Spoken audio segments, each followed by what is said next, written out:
Kanyang halaga raw ang ibinayad para ipadukot ang isa sa mga nawawalang sabongero. Ayon yan sa lumutang na whistleblower na isa po sa mga akusado sa kaso. Ang sinapit umano ng mga nawawalang sabongero unti-unti nang nagkakalinaw sa aking eksklusibong pagtutunan. Ito ang kuha ng CCTV ng dukutin mula sa kanyang bahay sa San Pablo, Laguna, si Ricardo John Lasco noong Agosto 2021. Si Lasco, ang 44 anyos na master agent ng online sabong na isa sa 34 na mga sabongerong may 4 na taon na ngayong nawawala. Ang nangyari kay Lasco unti-unting nabibigyan linaw sa paglutang ngayon ni alias Totoy. Isa sa 9 na kinasuhan sa kaso ng mga nawawalang sabongero pero ngayon nagpa siyang bumaliktad.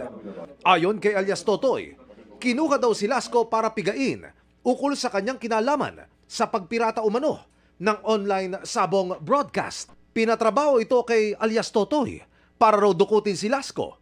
2 milyong piso ang ibinayad sa isang grupo na hindi niya muna pinangalanan. Hindi rin niya sinabi kung sino ang nag-utos at nagbigay ng pera. Ako mismo ang nagbayad sa kanya ng una, 2 million para anuhin yun. Kulang ng 2 million, sir. Gawa ng maraming tao ang ginamit ko dito. Si alias Totoy may ipinakita pa sa amin na video umano ni Lasco habang hawak ng mga umunoy dumukot sa kanya, pero dahil sensitibo, hindi na muna namin ito ipapakita. Sa investigasyon ng Special Investigation Task Group Sabongero,